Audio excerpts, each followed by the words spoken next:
Bom, olá, caríssimos companheiros de navegação das profundezas da alma.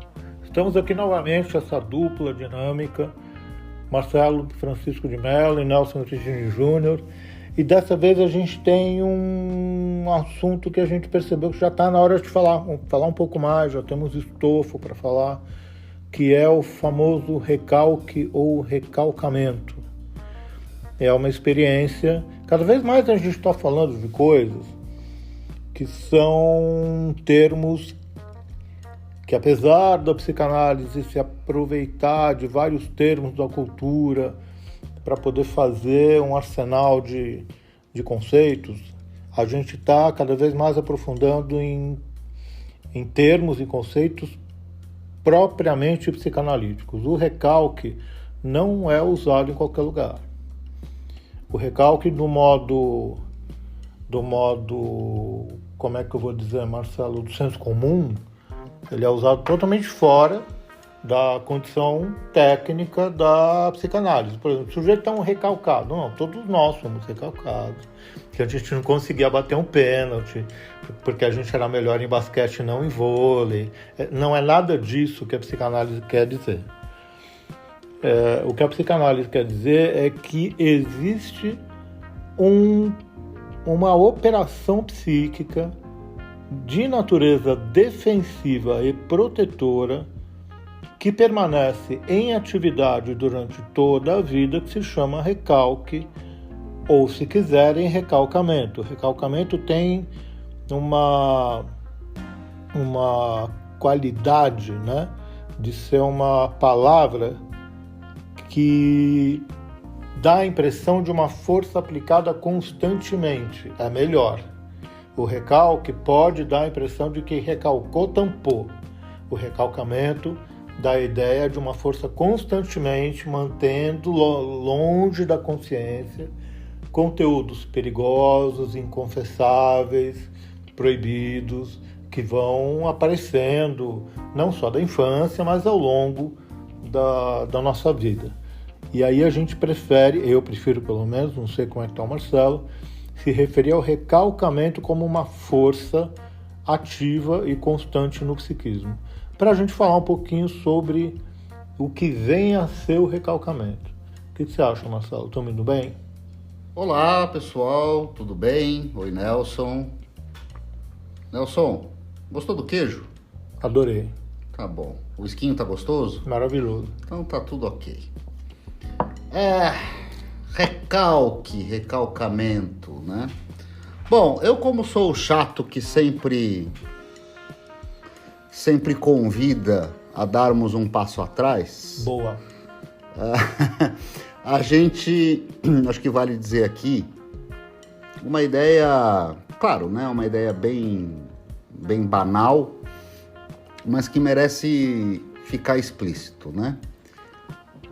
A ideia freudiana, e portanto a ideia que está de base na psicanálise, todas elas, é a ideia de um sujeito que é dividido, né, entre consciente e inconsciente. Sim. Eu acho que isso tem que ficar bastante explícito. Então, o inconsciente seria povoado, vamos chamar assim, por aquilo que não é possível permanecer na consciência. Isso, claro, entre outras coisas, né? Os traços mnemônicos, a representação de coisa, todas as particularidades do inconsciente. Mas a ideia que eu quero trazer aqui é que algumas ideias, a gente pode chamar de afetos, são incompatíveis, né? Incompatíveis para a consciência. Que é o conjunto todo do ego em civilização. Sim, tá. Sim. Bom, quando se apresenta uma ideia que é para aquele sujeito uma ideia incompatível. O que eu quero dizer com incompatível? Que provoca desprazer. Sim. O aparelho psíquico precisa dar algum destino àquilo que não seja a sua permanência. Sim. Né? E isso pode ter um caráter moral, um caráter religioso, um caráter ético, bom, todas as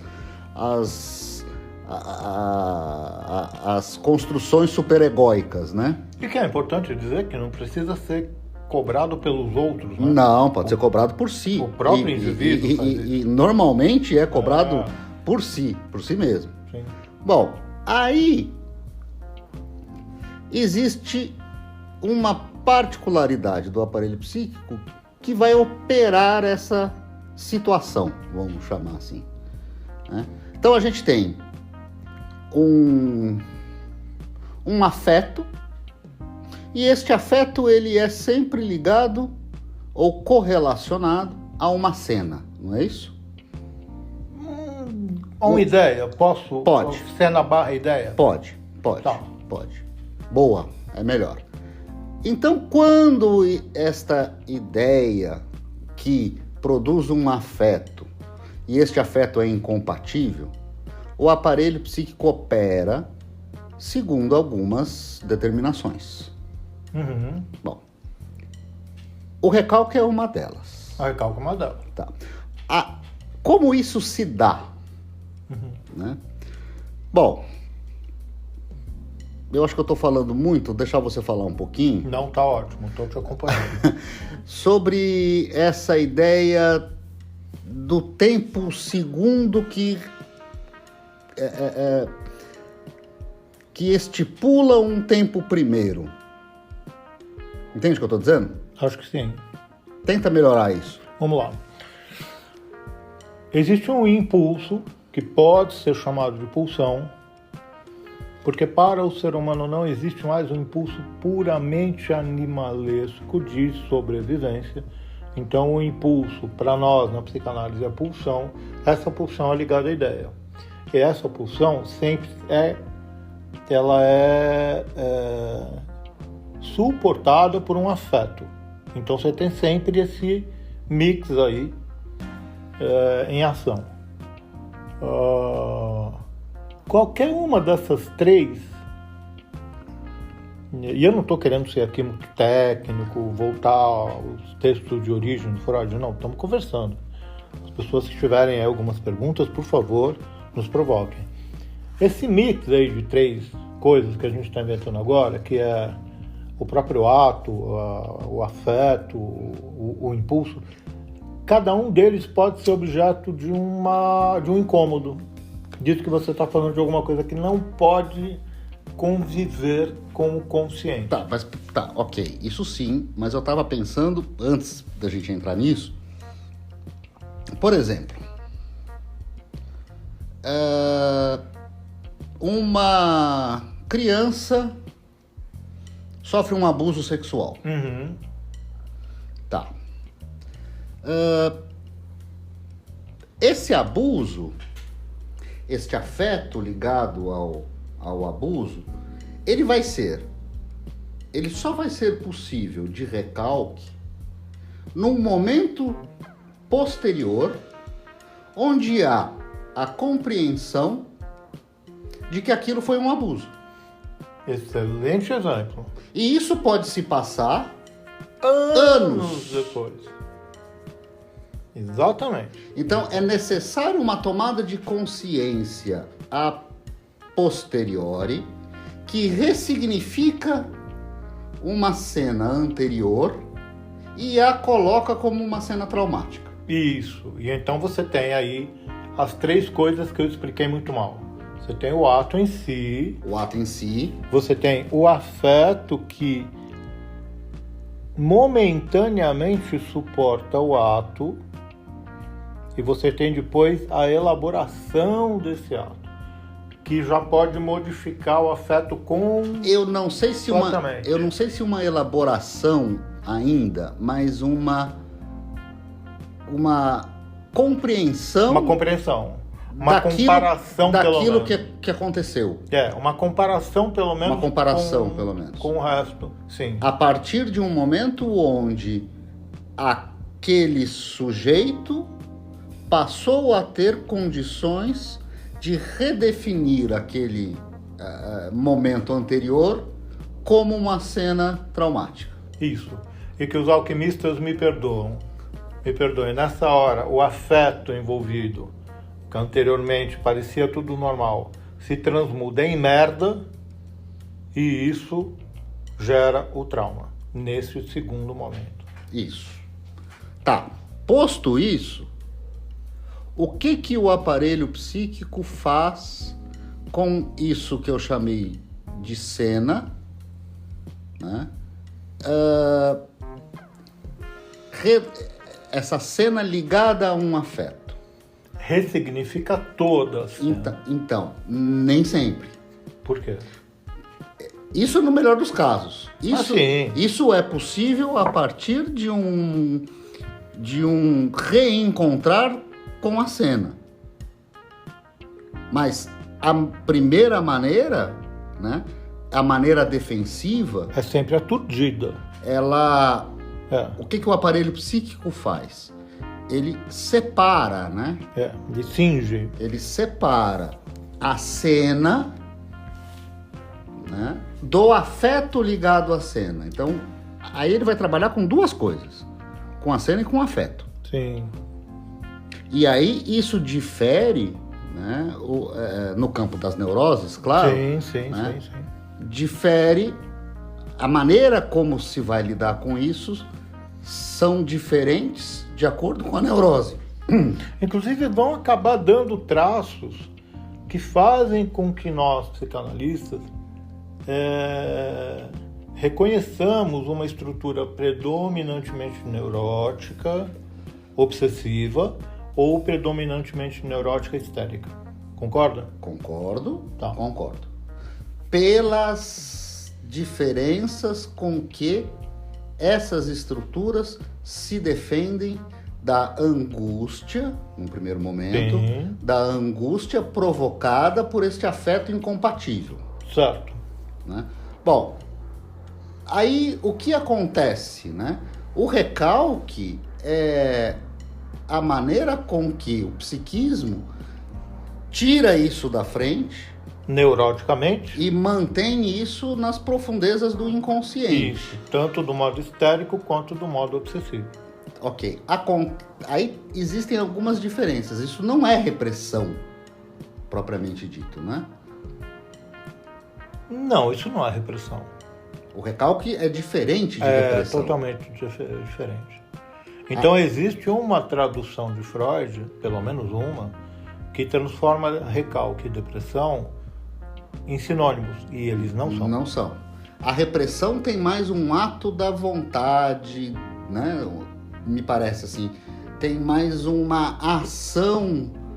Não vou mais pensar nisso. Deliberada do sujeito em relação àquilo. Bom. O recalque não tem essa participação volitiva. Exato. Aí, as diferentes estruturas neuróticas operam com isso, que antes estava unido e agora, por ter tido um conhecimento que aquilo é traumático, né? Então agora ele é cindido entre ideia e afeto. Sim. Né? As diferentes neuroses vão trabalhar com esses dois elementos de maneiras diferentes. Sim. E aí é um momento que merece muito cuidado, porque, apesar do que pensa o senso comum, este momento de tomada de consciência é o momento do trauma. Exatamente. É só quando se tem o conhecimento que aquilo que aconteceu lá atrás tem um caráter... Vamos continuar nesse exemplo. Condenável. Tem um caráter abusivo. Abusivo. É só quando se toma conhecimento disso que aquilo se torna um trauma. Sim, não foi na hora. Não. Por isso que se pergunta, nossa, mas a vítima do abuso era tão cordata, tão obediente? Sim, porque não havia trauma. Não havia o trauma. É por isso. O trauma vem depois. Bom, agora vamos fazer só uma pequena distinção, só para a gente se divertir um pouco. Bora. O que a neurose obsessiva faz com essa cisão entre ideia e afeto? Recalca o afeto. Ela recalca o afeto. E começa a gozar, podemos voltar nisso com mais calma, em descrever a ideia. Ela recalca o afeto, a cena se mantém. Íntegra. O obsessivo se lembra. Uhum. Ele só não tem a carga afetiva relacionada àquilo. Uhum. A carga afetiva relacionada àquilo fica pulando, se ligando de ideia em ideia nos rituais, nos atos obsessivos. Nas manias e nas manias. Naquele movimento circular da neurose obsessiva. Sim. Ao passo que a histeria, né, ela recalca a cena, ela não se lembra. E sofre totalmente o afeto no corpo. E o afeto além do corpo. Né? O afeto é lançado no corpo. Uhum. É isso aí.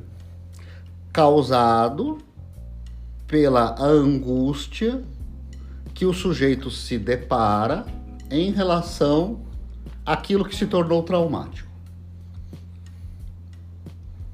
É isso? É isso. Agora, eu acho que nós vamos... O que complica a nossa situação, nós dois meninos analisados. Bom, a gente está tratando até agora, o episódio está praticamente terminado, tá? Pra gente depois retomá-los em detalhes e tudo mais. Mas na neurose existem atributos histéricos e atributos obsessivos. Se não houvesse em nós dois atributos histéricos, nós não estaríamos dirigindo um podcast. É o dar-se a ver. É o poder deixar com que o outro faça o que bem entender com a nossa fala.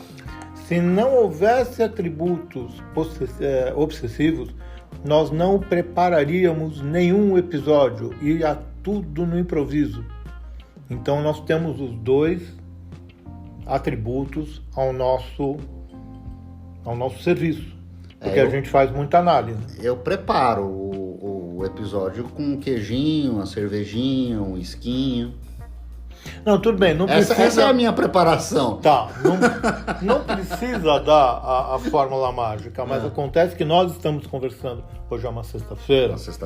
Nós estamos conversando sobre que episódio, que assunto falar desde a segunda. Ah, sim, mas... Se nós não tivéssemos uma habilidade obsessiva, eu chegava para falar o que desse, tudo bem.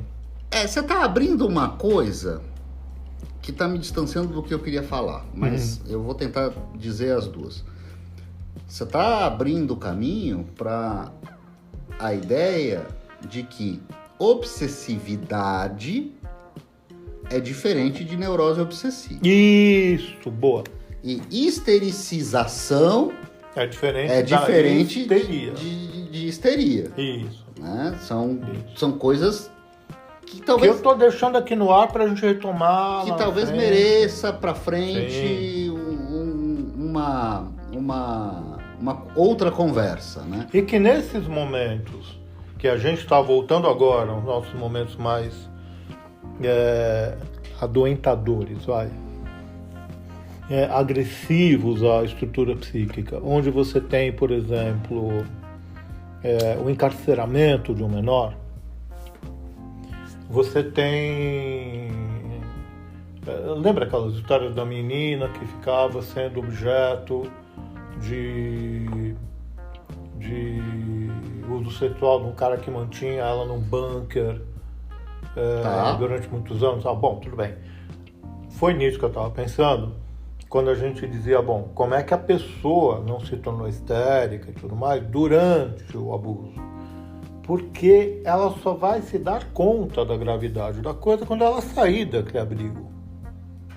Né? Então, enquanto não... E foi o que aconteceu.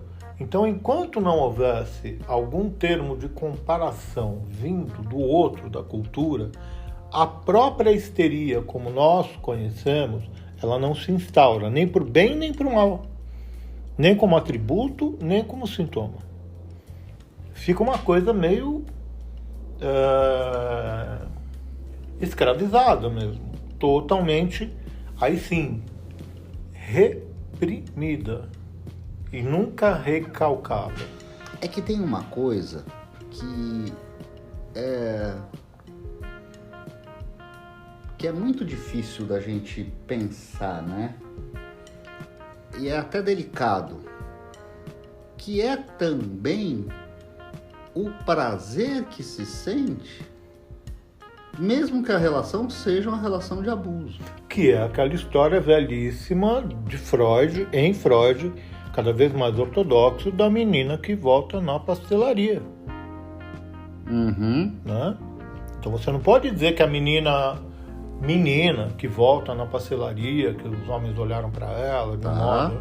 Você não pode dizer que é uma devassa. Não é isso. Existe um prazer infantil de curiosidade sexual que o próprio Freud percebe na clínica dele, que há um longo período de latência e que só vai explodir de novo na puberdade e que aí sim as coisas entram em crise novamente. Então aí a gente entende, né, esse dilema que o sujeito vive e que torna uma situação incompatível, né? Porque ao mesmo tempo que se reconhece aquilo como algo que é traumático, que é abusivo, e agora eu não estou nem pensando mais simplesmente em abuso sexual. Sim. Tá? Ao mesmo tempo que se reconhece o caráter traumático daquilo que se viveu, também tem naquilo que se viveu uma face que é de prazer. A inauguração do único prazer possível para aquela pessoa. Então, aí é que tá, né? É incompatível até em relação ao que se sente com aquilo. A vitimização da pessoa. Sim. É incompatível. É preciso uma equipe bastante cuidadosa em que o médico cuide das questões orgânicas, os psicocoisos cuidem das inaugurações afetivas e assim por diante. Uhum. Né? Porque não é assim, coitada, não vai funcionar, vai piorar a vida dela, ou dele. Né? Então tem que ter uma equipe multidisciplinar. Eu estou dizendo isso porque eu estou pensando no seguinte, né? Eu estou pensando na mudança freudiana da teoria de angústia. Isso. Bom. Né? Porque a primeira ideia de Freud era que aquilo foi recalcado, aquilo retornou e o retorno trouxe angústia. A segunda ideia freudiana é contrário a isso. É que não é o retorno do recalcado que produz angústia, mas é a angústia que promove o recalque. Sim. É justamente por sentir angústia a isso que é ambíguo, ambivalente, que está na cena traumática, é justamente essa angústia que vai fazer com que o psiquismo busque o recalque daquilo. Isso. Então, a gente tem na primeira versão de Freud que o retorno daquilo, ou seja, os sintomas, ou da maneira que retorne, é angustiante, traria consigo a angústia. Ele percebe que não, que a angústia está em primeiro lugar. E que ela promove a abertura para elaborações. Para o recalque. Para o recalque. E é aí que a gente entra como psicanalista para, frente a essa angústia, a essa abertura, dar suporte para o que vem depois. Dar suporte para o que vem depois, melhora. Quando essa angústia acaba, ela acaba trazendo de volta a parte recalcada, ou a parte que estava sob o recalque, para a gente desmontar, precisa de um outro que saiba o que está fazendo, para não transformar essa parte que aparece como um novo trauma, e sim como uma recordar, repetir, elaborar. Ah, sim. Agora entendi o que você está dizendo. Claro. O processo analítico não pode ser um reafirmador do recalque. Não. Senão tio, tia, primo, o amigo, com a melhor das impressões, das intenções, vai dizer, não pensa nisso não, isso é ruim. Fudeu. Recalcou de novo. Então a gente chega e fala, como assim? E dá suporte. Sim. Até para aquilo que é da ordem do prazer relacionado ao trauma. Sim, pode mudar. Possa ser reconhecido, tá? Tá. Primeiro isso. Possa ser reconhecido.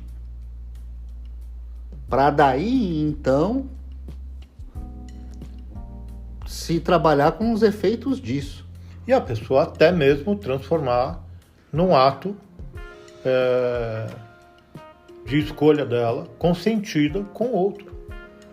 Sim. Não é proibir, é reposicionar. Sim. Bom. Tá bom já? Acho que já.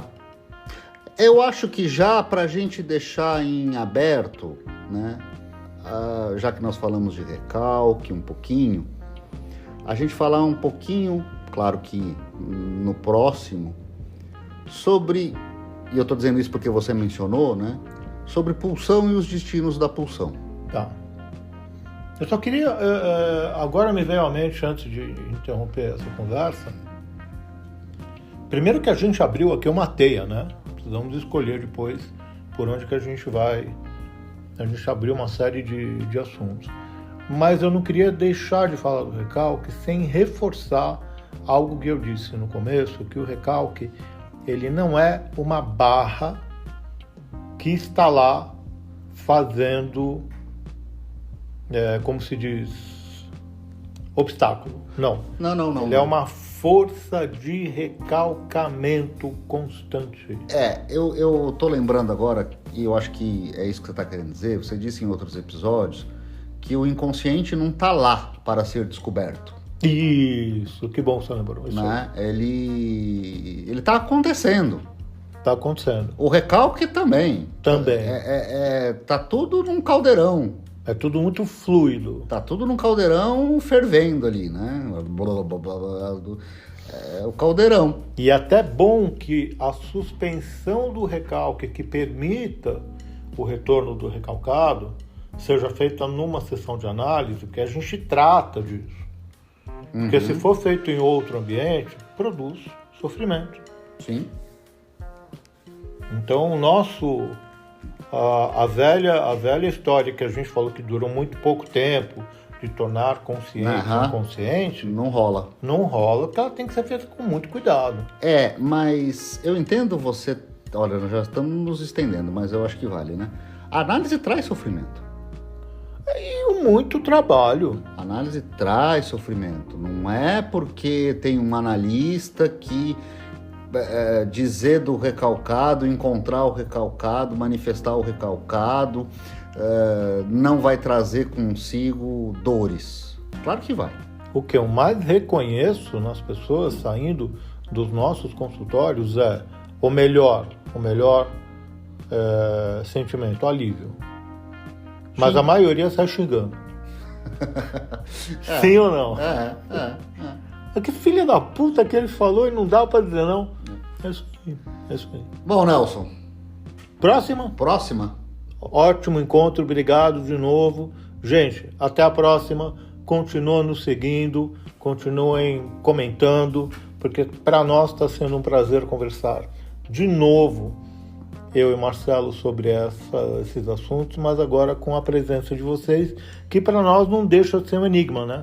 Quem está nos ouvindo? Quem, né? Para quem falamos? Para quem falamos? Pois é. Né? Coisas da contemporaneidade. Pois é. Vamos em frente. Isso aí. Gente, obrigado pela atenção e espero que a gente tenha conseguido dizer o que a gente pensa de uma maneira que não seja tão confusa assim, e que dê alguma abertura de entendimento. Sim, e né? questões. É isso aí. Abraço.